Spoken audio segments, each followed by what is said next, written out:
Autobiografia de um Yogi, Paramahansa Yogananda, capítulo 30, A Lei dos Milagres.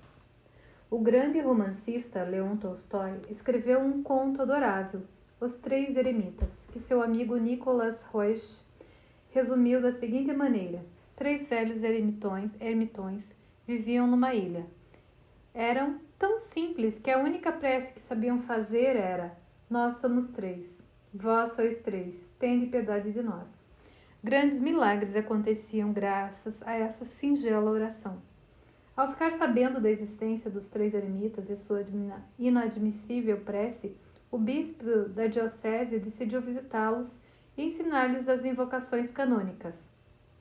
Quando chegou à ilha, disse aos eremitas que a maneira como eles rogavam aos céus era indigna e ensinou-lhes muitas orações de uso comum.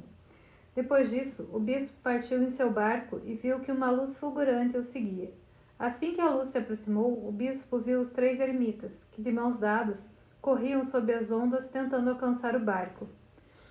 Esquecemos as preces que o Senhor nos ensinou, gritaram eles para o bispo, e nos apressamos a vir pedir-lhe que as repita para nós.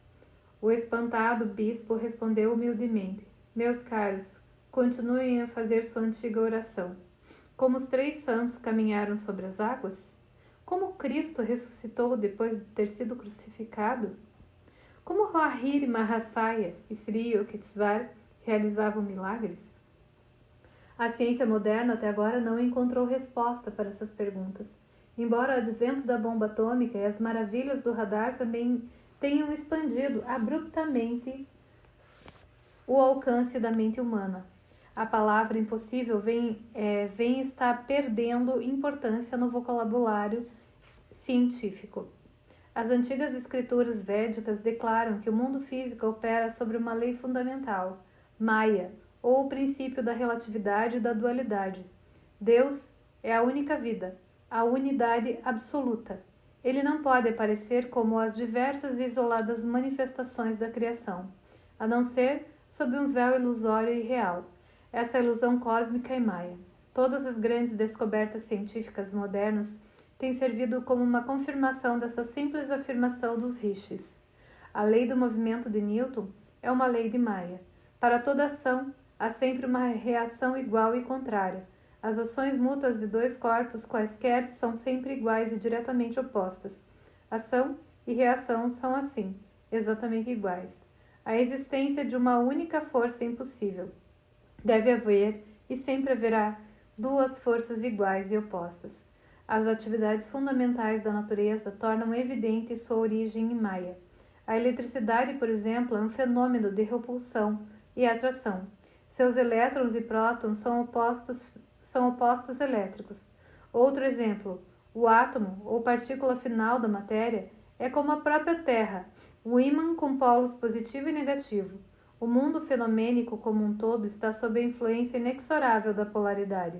Jamais se descobriu alguma lei na física, química ou qualquer outra ciência que esteja livre dos princípios de oposição ou contraste. Por essa razão, a ciência física não pode formular leis que não estejam sujeitas à Maya. A própria tessitura e estrutura da criação, a natureza é Maya e a ciência natural precisa lidar com essa realidade incontestável. Em seu próprio âmbito, ela é eterna e inesgotável e cabe aos cientistas do futuro investigar um aspecto após outro da sua infinita diversidade. Dessa forma, a ciência desenvolve-se num fluxo perpétuo, incapaz de alcançar a sua finalidade, certamente apta para formular as leis de um cosmos existente previamente e em pleno funcionamento, mas impotente para detectar o Criador da lei, o seu único operador. As fabulosas manifestações da gravidade e da eletricidade foram descobertas, mas, na realidade, o que são gravidade e eletricidade, nenhum mortal sabe. Derrotar Maya foi a missão destinada à raça humana pelos antigos profetas. Elevar-se acima da dualidade da criação e perceber a unidade do Criador é o mais elevado objetivo do homem. Aqueles que se aferram ao universo ilusório devem aceitar sua inerente lei da polaridade, fluxo e refluxo, ascensão e queda, dia e noite, prazer e dor, bem e mal, nascimento e morte. Depois de passar por alguns milhares de nascimentos humanos. Esse padrão cíclico reveste-se de angustiante monotonia para o homem que começa, então, a voltar o olhar esperançoso para além dos limites das compulsões de Maya. Só o yogi que rasga o véu de Maya e penetra no segredo da criação, desvendando o universo, é verdadeiramente monoteísta. Todos os demais estão adorando imagens de bairro. Olha só, gente, eu vou voltar isso aqui para vocês entenderem. Só o yogi que rasga o céu, o véu de Maya, e penetra o segredo da criação, desvendando o universo, é verdadeiramente monoteísta, ou seja, a unidade. Todos os demais estão adorando imagens de barro, enquanto o homem continuar sujeito à dualidade ilusória da natureza. Maya, com o rosto de Jano, será sua divindade eleita e ele continuará incapaz de reconhecer o Deus único e verdadeiro. A ilusão do mundo Maya é chamada de avidya, literalmente não conhecimento, ignorância, ilusão. Maya ou avidya jamais será destruída por meio de convicção intelectual ou análise. Isso só acontece quando se alcança interiormente o estado de Nirvikalpa Samadhi. Profetas do Velho Testamento e videntes de todas as terras, em todas as épocas, falaram com esse estado de consciência. Ezequiel, no 43:1-2, revela: Fui então conduzido ao pórtico oriental, e eis que a glória de Deus de Israel chegava do oriente, com um ruído semelhante ao ruído de muitas águas, e a terra resplandecia com seu clarão. Por meio do olho divino localizado na fonte, oriente, o yogi conduz sua consciência à onipresença e ouve a palavra, que é o verbo Om, o som divino de muitas águas ou vibrações, que é a única realidade da criação. Entre os trilhões de mistérios que existem no universo, a luz é o mais extraordinário. Em oposição às ondas sonoras que, para serem transmitidas, precisam do ar ou de outro meio material, as ondas de luz transpõem livremente a vacuidade do espaço interestelar. Até mesmo a hipótese da existência do éter, que na teoria ondulatória é considerado meio interplanetário da luz, pode ser descartada pela opinião de Einstein, segundo a qual as propriedades geométricas do espaço tornam a teoria do éter desnecessária. Sob qualquer das duas hipóteses, a luz permanece a manifestação natural mais sutil, a mais livre da dependência da matéria. Nas prodigiosas concepções de Einstein, a velocidade da luz, 300.000 km por segundo, domina inteiramente a teoria da relatividade.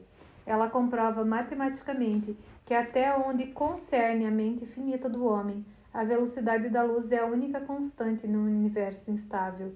Todos os padrões humanos de tempo e espaço estão subordinados à constante absoluta da velocidade da luz.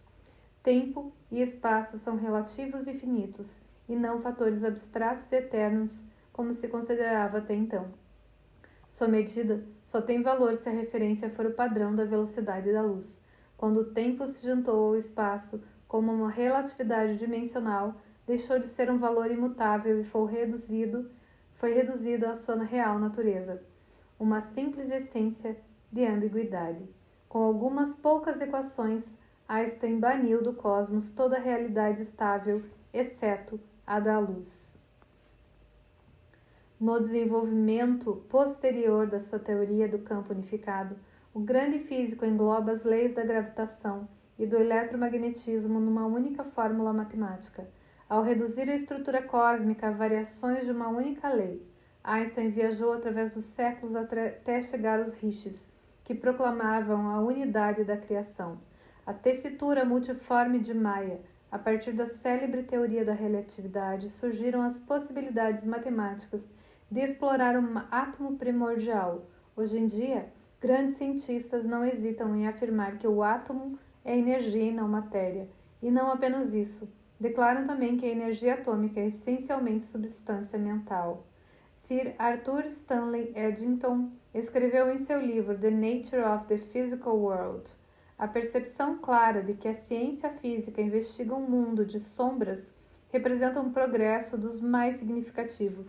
No mundo da física, vemos uma projeção de episódios da vida familiar.